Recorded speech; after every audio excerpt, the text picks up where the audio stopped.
Bienvenue, chers auditeurs, dans le studio B de Corbeau News Centrafrique. Je suis Félix Zarami et je suis ravi d'accueillir mon cher collègue Vikos Cynthia pour décortiquer l'actualité brûlante de la République. Vikos, aujourd'hui, on parle d'un retour qui fait jaser, celui du clochard politique Bertin Béat. Visiblement, l'homme tente le tout pour le tout, quitte à nous servir une prestation mémorable. Merci Félix. C'est un plaisir d'être avec toi pour plonger dans cette actualité.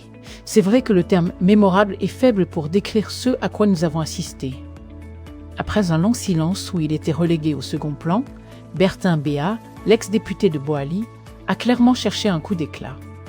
Il a organisé une conférence de presse au complexe sportif Barthélemy Boganda à Bangui, une mise en scène plutôt désolante, pour parler des événements d'Amdafok. Mais derrière une apparente indignation, sa démarche sentait à plein nez l'opportunisme. Félix. On perçoit clairement une tentative de ralliement au régime de Bangui, une quête de survie financière. Donc, ce qui se passe à Amdafok, cette tragédie humaine, ne serait qu'une simple rampe de lancement pour un homme en mal de visibilité. C'est quand même sidérant comme lecture des événements, Vico. C'est malheureusement l'impression que cela donne, Félix. En revenant sur les faits à Amdafok, cet ancien parlementaire a bien sûr évoqué les pertes de vies humaines, les pillages, les destructions. Des faits très graves, on ne peut le nier. Mais pour cet ex-secrétaire général du parti Quinque, tout juste de retour d'un exil qui n'a rien donné en France, cette désolation semble être une occasion inespérée de tenter de retrouver une place dans la sphère politique centrafricaine. Une tribune inespérée, tu dis, c'est une façon élégante de qualifier ce que l'article dépeint comme de la mendicité politique. On parle d'un chercheur de nourriture carrément. Exactement, Félix. L'analyse est d'une lucidité implacable. Au-delà de l'apparente gravité de son discours, la démarche de Bertin Béat est perçue comme de la pure mendicité politique. Il est clairement marginalisé depuis son retour de France, ignoré par le pouvoir actuel. Il multiplie les apparitions désespérées à droite, à gauche, juste pour exister. Il est prêt à toutes les pirouettes, à toutes les déclarations les plus pathétiques pour s'attirer les faveurs du régime. Ce transfuge ne semble pas s'intéresser à la justice ou à la paix, mais uniquement à obtenir un poste pour assurer ses propres moyens de subsistance.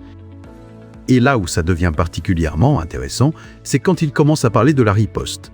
Il a osé louer la puissante riposte des forces armées centrafricaines, les FACA aux côtés de leurs alliés étrangers, reprenant à son compte la rhétorique officielle.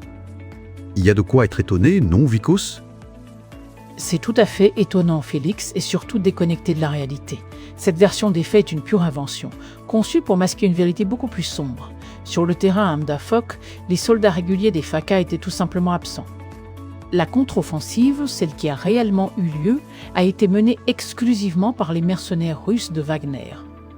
Ils étaient appuyés par leurs supplétifs locaux, ces milices d'autodéfense que l'on appelle couramment les Wagner noirs ou Russes noirs, ainsi que par d'anciens rebelles récupérés de l'UPC, du MEPC et des Troires. Donc, ce n'était pas une attaque inattendue, Vikos. L'article sous-entend que cette opération cache un double jeu, que les mercenaires entretiennent délibérément le chaos pour leurs propres intérêts. On parle d'un business hautement lucratif. C'est bien ça, Félix. Loin d'être une attaque spontanée, cette opération semble en réalité dissimuler un double jeu de la part des mercenaires russes eux-mêmes. Ils maintiennent sciemment l'instabilité et le désordre pour pérenniser leur activité particulièrement rentable en Centrafrique. Et pour couronner le tout, Bertin Béat, notre politicien aux avoirs, interpelle directement le dictateur faustin Archange Touadéra en citant même des maximes historiques pour réclamer la protection du territoire. Il a employé la phrase « c'est la tête et non les bras qui gouvernent ». Il espère vraiment que l'empereur Faustin va l'écouter, Vikos ? Étonnamment, Félix, mais cet appel est un coup d'épée dans l'eau. Sa voix ne porte plus vraiment auprès des décideurs de Bangui. En brandissant ce précepte, Bertin Béat cherche avant tout à attirer l'attention du sommet de l'État. Mais le régime actuel, qui connaît bien le profil de ce chercheur de nourriture, prêt à vendre son âme pour un simple décret, fait semblant de ne pas l'entendre.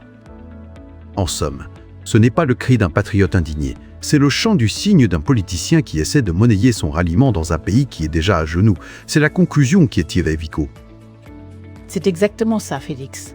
Cette conférence de presse n'est pas l'expression d'un cœur patriote blessé, mais plutôt le barreau d'honneur d'un politicien en détresse, cherchant désespérément à obtenir une monnaie d'échange pour son ralliement. Et tout cela, dans un pays déjà épuisé par une gestion calamiteuse et l'exploitation de ses richesses. Merci beaucoup, Vikos, pour cette analyse toujours aussi pertinente et incisive. Merci à toi, Félix. C'était un plaisir. C'était Vico Cynthia, notre journaliste sur le terrain. L'article que nous venons de commenter a été rédigé par Eric Azumi, de la rédaction de Corbeau News Centrafrique. Pour rappel, chers auditeurs, vous pouvez nous contacter via WhatsApp au plus 2036 75 1008 1008 ou par téléphone au plus 2036 72 72 2 1 par 2 et au plus 2036 75 1008 888. Restez connectés à Corbeau News Centrafrique pour une information libre et indépendante. Bonne journée à tous.